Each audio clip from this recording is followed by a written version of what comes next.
hanging out with each other somewhere. And today we're at Seton Hall University in the library. I'm catching up with you guys on tour, which I always see. Section. By the way, you guys, I think you guys are one of the hardest working bands out there. I saw you guys one day, we were doing a thing at Vegas Rock Honors. Yeah. Then I saw you like a couple days later doing an in-store version in Times Square. Yeah. I mean, you guys have been touring non-stop since Move Along came out. How many dates have you guys done already at this point? 1 billion. How many dates have we done? Probably like... We could figure it out, but it'd take a while. I mean, you've gone non-stop since the record came out. Probably like 300 dates in the last year and a half. So. Yeah, it's incredible. Yeah. It feels like more because you guys are just non-stop. I think it is more if you count the little gigs, like the Virgin Megastores and stuff like that. The little acoustic shows, it's probably like around 350 or something. I think we did 3 one day. Yeah. There was definitely a day where we played at like a theme park.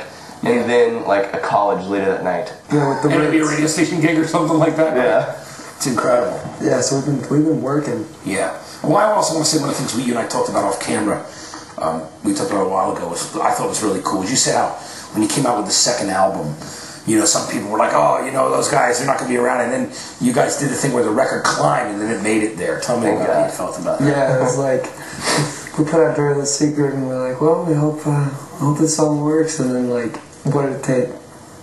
20 weeks to crack the top 40? Yeah, the record came out in July and we didn't really notice much till Christmas, but it happened. This is one of the rare times that I could probably say where the label got behind us and stayed behind us and pushed it and was like, you know what, we believe in this song, and that's I'll give the first single credit to the Interscope Records. That's when we're like, well, it's good to be at a good place. We're definitely at a good home. Now let's go back to the beginning, guys, because one of the great things, stories was, I remember when Columbia Records was actually, while I was at A&R there doing, you know, the A&R thing for a while. I was vice president of A&R there for. We were the closer. Yeah, I know, that's right. Do you remember? They brought me out, you know, trying to help you assign you guys, well, anyway, regardless, you went to Interscope Records, it was a great thing. But we did have a good time together. Remember, it was Wichita, Kansas, and you guys, Swing Swing was starting to build up. People had known it, but it wasn't a major release yet. No. The record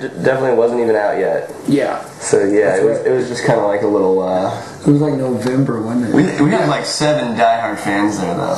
You really did. People heard about it online, heard Swing Swing. So I'm in Wichita, Kansas, and I introduced you guys on stage at this place called what? America's Pub. It's an unbelievable thing. Yeah. And you played after a cover band, which was even funnier. And we had a great time. I remember it was like an all-wood stage, and you're like, it's so funny. It was just to look like a picnic or something. Yeah, it was incredible. It was great. I had a great time with you guys, and just to see how you've grown since then.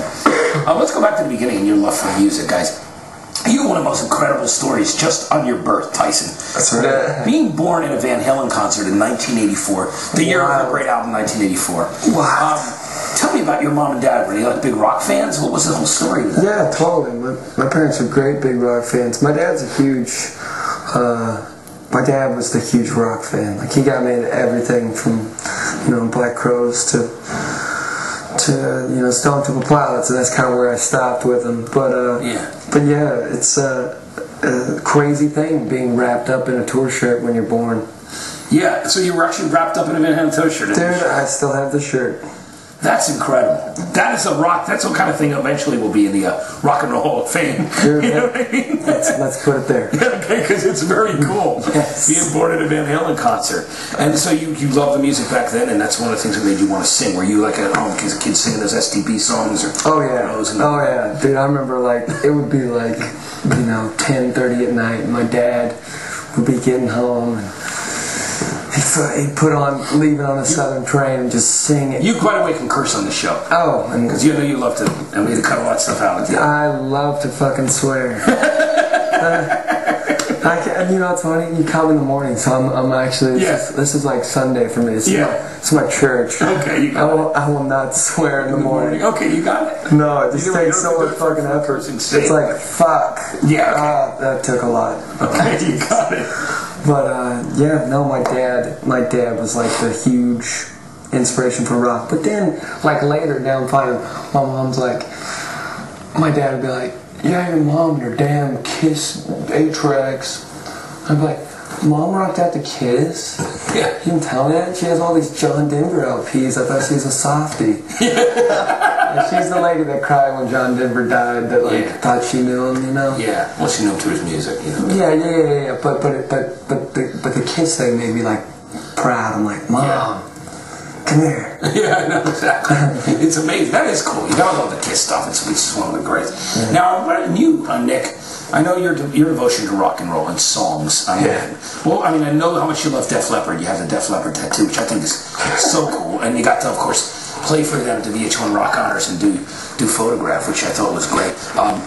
Tell me a bit about your discovery of music and when you first started knowing that you wanted to be a songwriter, because you're also a big fan of big choruses, and that's one of the things you get out of that, because big choruses make songs, it drives the songs. It's great. Well, before I discovered rock and roll cassette tapes. Yeah. There was Mom and Dad. You know, they got me all on the George Strait and the Vince Gill before I was. Yeah, cool. Before I was that was probably like the single digit years. You know, and then 10 to 12, I discovered I broke into my sister's room and got a hold of all her tapes and made dubs of them. And which ones did you get? Catch me listening to anything with parental advisory stickers on it. Oh, really? Of course. See, that took care of it, right? I know that. What are you listening to? Oh, the new George Strait. It's like Use Your Illusion. So you guys, how old were you guys when people first started finding interest when the Doghouse deal was done and you recorded Swing stuff on the first record? That would have been like 2001 is when we got in the van and we did our first legit tour that was booked by a dude. You know what I mean? Like it wasn't us trying to network and play bars around town. You know what I mean? Like we traveled as far as Houston and as far as Kansas City. Yeah. But that was like summer of 2001, and Doghouse came and saw us in Tulsa, and we kind of worked the deal from there. And then he had one more semester of high school to go because he graduated early. Yeah. So we just finished writing the record that last semester, and I would go and teach guitar lessons in the day. He would go to school in the day, and we'd meet up at like 3 o'clock. Yeah. No. I'd be off school. He'd be in bed. Yeah. I'd be like, yo. Oh yeah, it was only Tuesdays and Thursdays I actually went to work. So I'd be like getting off school about 2 p.m. and he'd be in bed. I'm like, you lucky bastard. Just hate me. So tell me about making Move Along, the second album. It's done great for you guys. It's already on its third hit single right now. And when you went back in the studio after you do your first record and you have a lot of years to write it, tell me about the writing of the second record and preparing to make Move Along. Well, we thought just like the first one, it was going to be like, all right, we got this little time window we set ourselves, which was, like 4 months. We decided, we're going to write a dozen songs and make another record. It was a little different this time. Bigger label, a lot more people to send demos to when the song was done.